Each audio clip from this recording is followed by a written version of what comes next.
அதை கடைசியில் தான் போடணும், அப்போ தான் அந்த ஃப்ளேவர் நல்லா இருக்கும். பொரிக்க போகிறேன் சைனீஸ். இந்த பெரிய இறால் எடுத்து உடைச்சி க்ளீன் பண்ணி எல்லாம் வச்சுருக்கிறேன். இப்போ இந்த இறாலை மேரினேட் பண்ணுறதுல இதுக்கு 1 ஸ்பூன் போடுறேன்.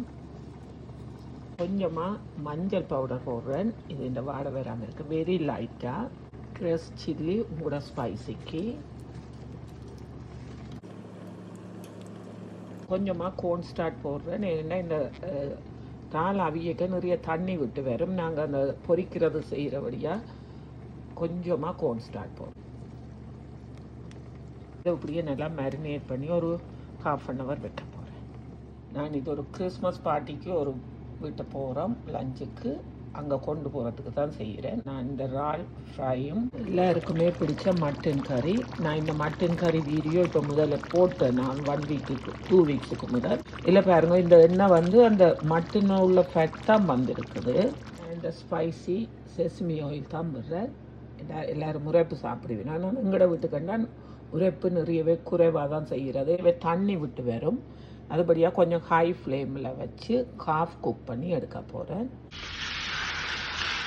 அது கொஞ்சம் ஹை ஃப்ளேமில் வச்சு குக் பண்ணால் தான் வடிவாக அந்த பொரிஞ்ச மாதிரி வரும். கன நேரம் நீங்கள் வச்சு குக் பண்ணி கொண்டு இருந்தால் ரபரி ஆகிடும்.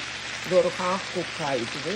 இதை நான் எடுத்து வைக்க போகிறேன். ஒரு 3-4 minutes. இது கொஞ்சம் பெரிய இறால்ண்டா ஒரு 5 minutes குக் பண்ண விட்டா காணும்.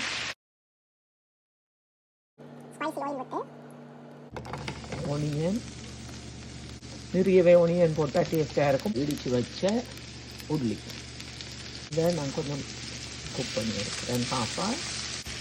ஹாஃபாக குக் ஆகிட்டுது. இப்படி ஒரு ஷைனியாக வந்தாலே காணும். பெல் பெப்பர், ரெட் பெப்பரையும் போடுறேன். ஒரு டேஸ்ட்டுக்கு தான். நீங்கள் வேணுமெண்டா போடலாம், இல்லைண்டா போடாமல் விடலாம். மேரினேட் பண்ணிக்கல இறாலுக்கு போட்டுவிட்டேன்.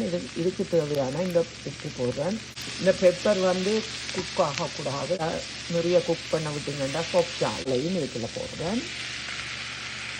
இல்லை ஹை ஃப்ளேமில் வச்சு ஒரு 2 minutesலேயே டப் ரெண்டு பிரட்டி எடுக்க வேணும்.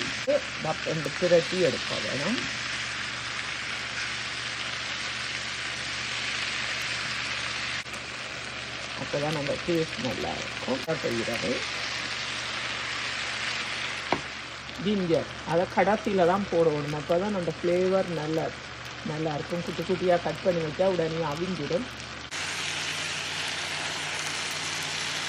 இந்த வாசம் வரவே சாப்பிடணும் போல் இருக்குது. சூப்பரான ஸ்டீம் ரெடி. நீங்களும் கூட விட்டு அப்படி செய்து பாருங்க. தேங்க்யூ.